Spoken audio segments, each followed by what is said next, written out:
Okay.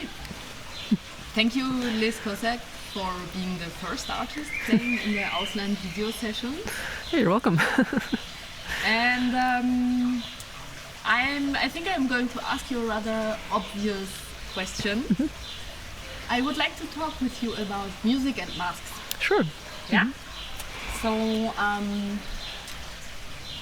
what is for you the connection between making masks and making music, or is there any connection?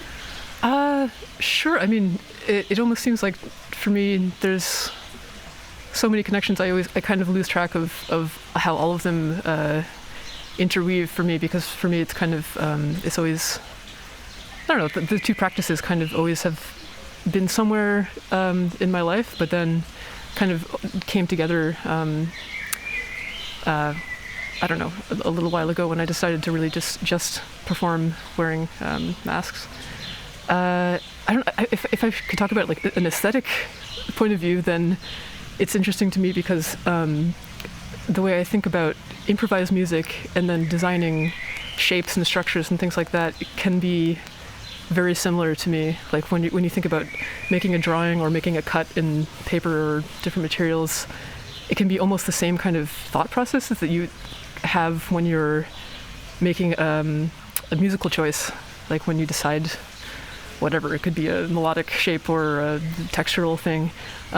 It's kind of, they're analogous, I think, in a lot of ways. So even though the outcome is totally different, one is visual, one is musical, it kind of feels like maybe the same way of thinking, or the same way of following a thought.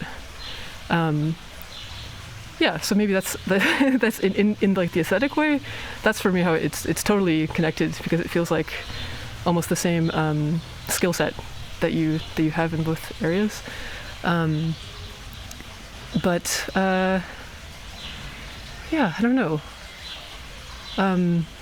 Or what was the other part of this question? It was more about... Well, I wonder, I kind of separated the question in two, and you answered the first part, which is like, what is for you the connection between making music and making masks? And then I'm actually interested in the second one, which maybe they are not so separated, but the second one would be like performing music and wearing masks.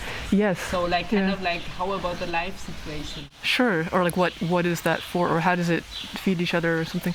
I mean, it's, again, there's for me there's a lot of different factors that all make sense to me, at least very very very strongly.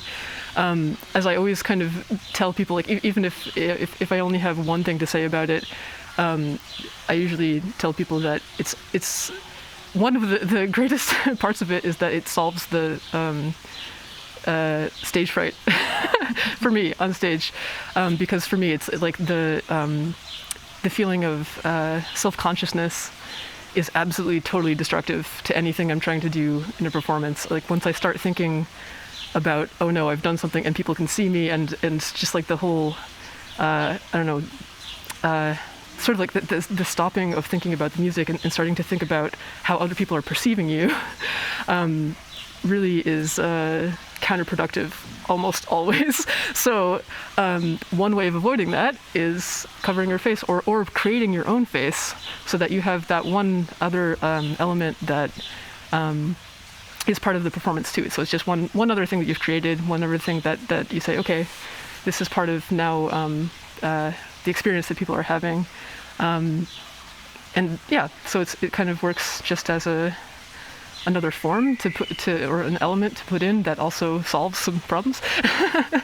And then because of this, you have this ability to define your identity in a different way, because people often only want to look at your face and decide who you are from that. And that's just taken away immediately from them. And some people don't like that. Some people find that it's not, or I think that some people find that it's not as intimate to not see someone's face. But at the same time, I think it allows the performer or the person wearing the mask to decide how they present themselves. And like that can actually be more intimate than simply showing how you would normally look in a face-to-face kind of context. I mean, it's the same thing also. I mean, we wear different clothing, we wear different ways of wearing our hair, whatever. Like all of that is how we're presenting ourselves. So it's just one other aspect. It just seems to be weirder than others, because people are so used to seeing your face when you're interacting with them, like we are right now. So I know that it's also a strange experience.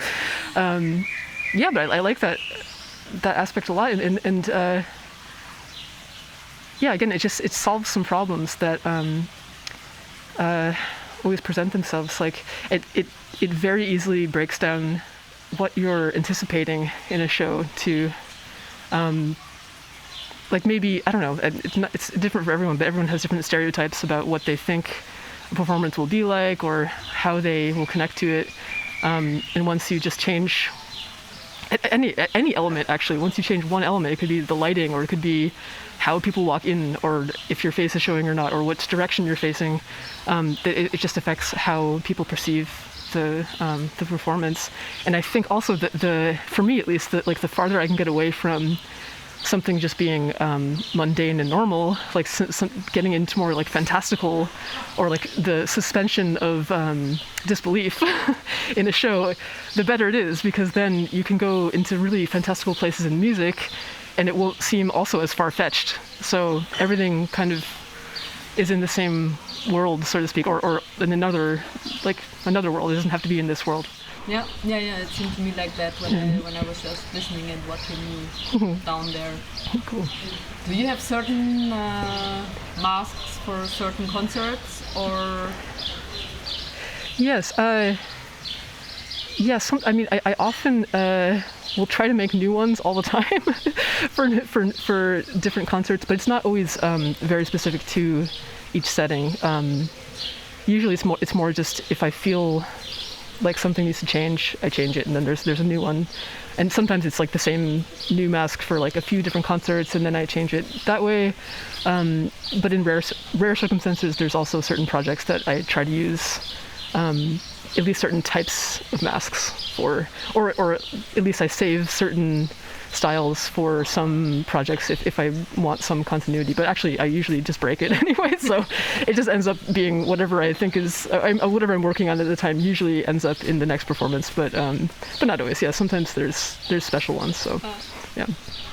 I have one last question. You were talking about the live situation and anticipation and stage fright, or just like the moment there. So now we come from a very different situation making this video. How is that for you, and how important is the presence of people? Actually, I don't know. I feel like I'm naturally such an introvert that like I don't mind that there's no people. It's actually quite relaxing to me to think like, oh, I have a few tries at this and we show it once it's ready. And so actually, it's not bad. But of course, it's a different feeling when you have people around you. And again, it comes from this idea that like you're experiencing something together at the same moment. And that can totally change maybe how you're presenting, or how you're feeling about what you're playing, maybe, or how you navigate that. So I don't know. There's definitely a bigger energy happening when there's an audience there, but it doesn't necessarily mean that it I don't know, goes in a positive way. It could also, I mean, again, for me, like sometimes if something is not going well and there's an audience, you feel also a stronger, feeling of negativity towards your own playing, maybe. I don't know. No, maybe that's not true. I think having an audience is always preferable, probably, to making music that's flowing in that way. Just because it's quite apparent that when things are working, that the experience is kind of going throughout the room. So that's actually, that is lacking when it's only video or only playing by yourself or only recording. But I don't know. It's also not impossible to imagine that there's an audience, or like when there's a video recording, you can still imagine that people are going to be experiencing it somehow online or somehow later. So it doesn't feel totally disconnected from that for me. Yeah, there will be an audience. Yeah. Just not present right now. Yeah. So, yeah. Yeah, but why not? Yeah. Yeah. Thanks a lot for this. Yeah. Anything else you want to add? No, just thank you for asking me. It's been really a nice experience being here, and also being able again to have a sort of concert experience again right now is always nice. So yeah. Okay. Thanks.